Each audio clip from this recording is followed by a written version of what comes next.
So today we're going to talk about something that's really important and something that I see still happening. I see it with my clients when I talk to them, and I see it on social media all the time. I see it when I talk to just acquaintances in passing about exercise and health and wellness. And that is just getting rid of the anxiety and the stress and the whatever that exercise causes you, or health and wellness, insert whatever here.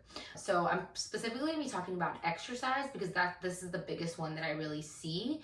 And so I'm going to give you 5 ways to try to get rid of or really just reduce that exercise anxiety that you might have. So starting strong with number one, you do not need to do everything. It does not need to be all or nothing. And I actually really suggest and recommend that you don't do all or nothing, or that you don't do all, basically, because that leads into this mindset of, so 2 things can happen. You go into the all or nothing mindset, so you're like, cool, that's it. Starting Monday, everything's gone.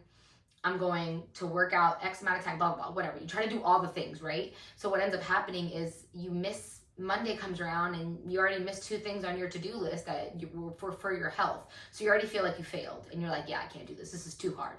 Or number 2 happens. You can tough it out, let's say for 1, 2, 3, 4, 6 weeks, just because you have that grind in you, and you can tough it out. You see amazing progress, but then you're like, cool, I have to do this forever now. And you teach yourself that you have to do all of the things in order to make progress. But that's not true. You don't have to do all of the things in order to make progress. You just did it all at once, and that's why you saw progress. So now you're correlating the 2. So you think, oh, if I step back on my nutrition, I'm not going to make progress. If I take a step back and I don't go to the gym 5 days a week, I go 2 instead, I'm going to make less progress. And so you start to correlate those 2 things, and that's just really, really not true. And doing it that way is just not something sustainable. Habits, changing your behaviors and changing, it really has so little to do with exercise and eating right. Everybody knows what to do. Everybody knows to move a little bit. Let's exercise, get some strength training in. Let's, focus more on whole foods, less processed foods, less takeaways, less, junk food. Everybody knows that. That's not like some magic thing that nobody knows. It's doing it that's the problem. And that is where the behaviors come into place. And changing your behaviors that you've had for a lifetime is incredibly hard to do. So you need to give yourself a little bit of grace, and also put it into perspective that, okay, it doesn't even need to be this way. Not only is that not the right way to do it, it's not sustainable, it's not realistic, but it's also not necessary. You don't need to do everything to make great progress. And you have to let go of the all or nothing, because that keeps you stuck doing nothing, because you think, if I can't do it all, then I should just do nothing. And that is so far from the truth. So if that's where you are right now, pick one thing that you can just win at every single week, every single day. I don't care what that is. I don't care if that's going for a walk in the morning, going for a walk in the afternoon, insert walk wherever you want. I don't care if that's getting more water. I don't care if that is cutting out, your McDonald's runs that you hit weekly. I don't care what that is, but pick one thing that you can do and that you can stack some wins at, and do that for a very long time before you add anything else. You want to do it for so long that it becomes second nature, that it's no longer a habit, it's a ritual. This is a part of your life. This is just how this happens. Okay, that's the key. Okay, number 2, work out at home. So if exercise specifically is stressing you out, going to the gym, not knowing what the machines do, feeling like everybody knows what they're doing and I don't, which isn't true, but it feels that way, right? So you don't know where to go. You feel stupid. Like, am I doing this right? Like, I want to watch myself in the mirror, but when I watch myself in the mirror, my form gets messed up. I want to record myself to check my form, but I'm too embarrassed. People are going to make fun of me, or they're going to look at me like, why am I recording? If any of those things go into your head and they make your behavior change, because those things fly through my head all the time. But the thing is I don't let it change my behavior, which is a skill that I've learned, obviously. I'm not going to say that nothing bothers me and I don't care about anything, because I do, but I just don't let it impact my behavior, because I'm like, this needs to get done. This is just what needs to get done. And that's a habit that you'll build with confidence and self-esteem. The more you go to the gym, the more confident you are in your skills, the better you get at it. That just comes with it, But you're not going to get more confident at it or better at it without doing it. So it needs to get done. And if you are feeling self-conscious, or going to the gym gives you anxiety to the point where you're like, I'm not going to go because that's not a good experience for me. That's not fun for me. I'm there for the whole hour and my heart is racing and I feel embarrassed and whatever. Do it at home. get yourself a set of adjustable dumbbells. And I say adjustable dumbbells rather than body weight because yeah, you could do some stuff with body weight at first, but it is, number one, so boring. You're gonna get so bored, and it's really, really hard to progress body weight exercises. So get yourself a set of adjustable dumbbells. Get some cheap ones from Amazon. They don't have to be anything crazy. If you could invest in some that go from 5 to 50 pounds at least, that would be great. Just because you will use them. I know you're thinking 50 pounds, I'm never gonna be able to use that. But yes, there are exercises that once you build a certain amount of strength, that 50 pounds isn't gonna feel like so much to you. So, or, if you don't wanna make that big of an investment and you think like, let me just make sure I stick it out, there are some that go from, I think, 5 pounds to 25 pounds, adjustable dumbbells. And find a set of those. I'll actually look through Amazon and see what I can find that I would recommend as like good value and link it in the section at the bottom. There's no affiliation, like nothing, I don't get anything out of this. I'm just trying to look for some that would benefit you.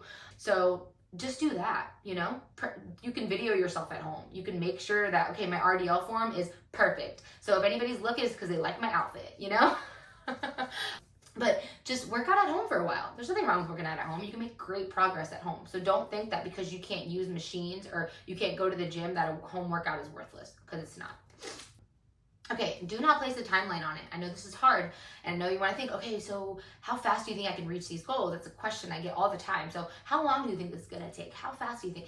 And I never put a timeline on things, first of all. And if I do, I put longer than I think it's going to take because I don't want to set up unrealistic expectations, because to be 100% honest, the timeline is going to depend on your consistency. Like giving you a program that you're going to look at, have you taken into consideration that you might get sick in a month? Have you taken into consideration that your family might have an emergency you have to travel for? Have you taken into consideration that, your car might break down and that's going to put a wrench in your situation? There's so many things that could come up, life events, not even life events, but just like feeling unmotivated, like I don't want to go, falling back, falling off, whatever you want to look at it, those things are going to come up. And so putting a timeline on it just makes it to where you're that much more restricted on doing something. Like, I got to hurry up and do this because I only have, I said I was going to do this in 6 months. Now it's 3 months in and I haven't done shit, So don't put a timeline on it, because there shouldn't be a timeline on it. Whenever you're thinking about your health goals and what it is that you want to accomplish in this journey for yourself,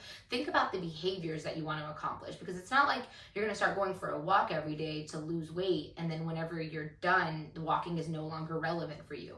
Really, that's a habit that you're probably going to want to keep for the rest of your life.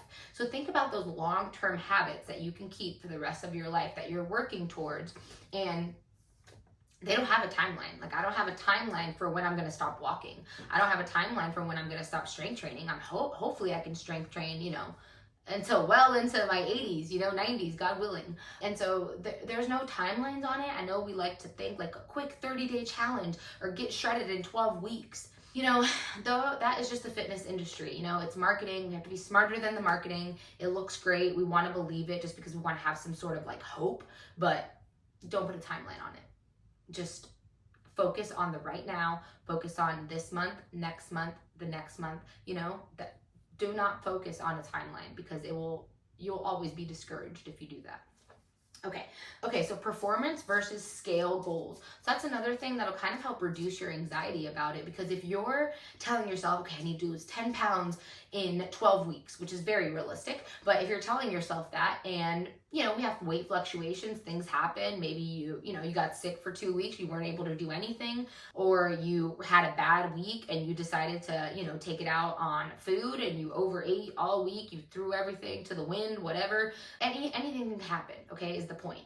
And if you set yourself up with a scale goal, then by the end of the 12 weeks, even if your energy has gotten better, even if your sleep has improved, even if you're pooping now every day and you never used to poop every day, that's terrible.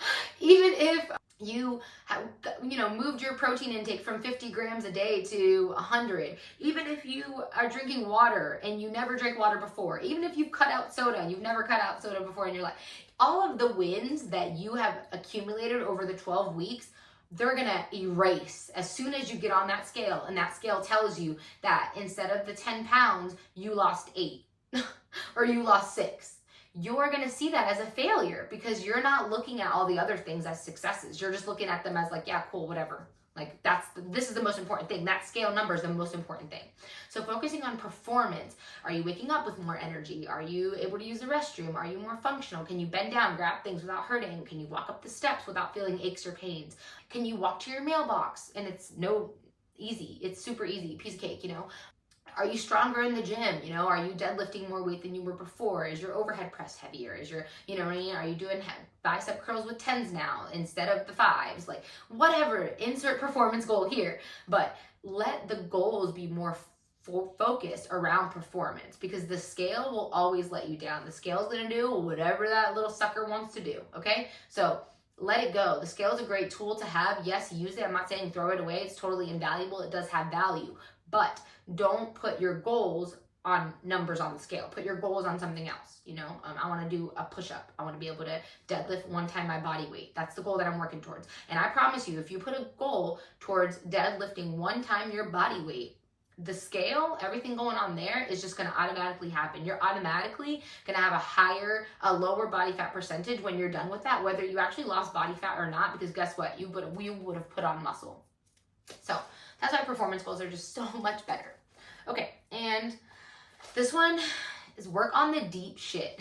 Work on whatever it is that is causing you to binge eat, to over restrict, to talk terribly about yourself, to say that you can't do it, to, you know, look at other people with like envy or hatred or jealousy or whatever. Look at what it is that is causing that for you, because if you don't fix that, you could probably stick it out and tough it out on a great program for a while, make some progress, blah, blah, blah. But guess what? That shit is always going to come back to you. So if you don't work on that stuff, journal, get in some kind of spiritual practice, go see a therapist. I literally do all 3. Therapist, journal, spiritual practice. And I'm still working through my shit. You know what I mean? So I'm not talking to you from my high horse. I'm just talking to you as like what the real and what I've seen other people struggle with. And I know it's not just me. I know it's not just my clients. That's impossible. So you really need to work on what it is that's causing you to do these behaviors, and why can't you change it? If, you know, binge eating, like I remember I spent years, okay? I spent years eating 1,000 to 1,400 calories Monday through Friday, and then Saturday and Sunday binge eating to the point where my stomach hurt so bad I just had to like lay down. I couldn't do anything about it. And that feeling was terrible. Every Monday I felt like a failure. Every Monday I was starting over. Every Monday I was hopping on that hamster wheel, you know? And I spent years doing that and nothing changed. I was like, okay, whatever, this is just it. But until you work on what it is that is causing those deep rooted issues, that is causing you to do not bad behaviors, but have like poor habits and poor behaviors that are physically hurting you, and you see that they're physically hurting you, but you're not doing anything about it, it's never going to get better. It's never going to get easier. You're always going to have those tendencies. And guess what? If you fix it here, then those tendencies are going to show up somewhere else, you know? So I hope this was helpful. This was just heavy on me this week just because I had a lot of client check-ins, and a lot of people kind of been struggling with the same thing, exercise anxiety. And so I know that others are struggling with this too. And I know this is something I struggled with when I first started, and a lot of things are still a work in progress, but I hope this was helpful. And if you have any questions at all, comment below, and I will put any of those links that I was talking about in the little description at the bottom. Okay, bye.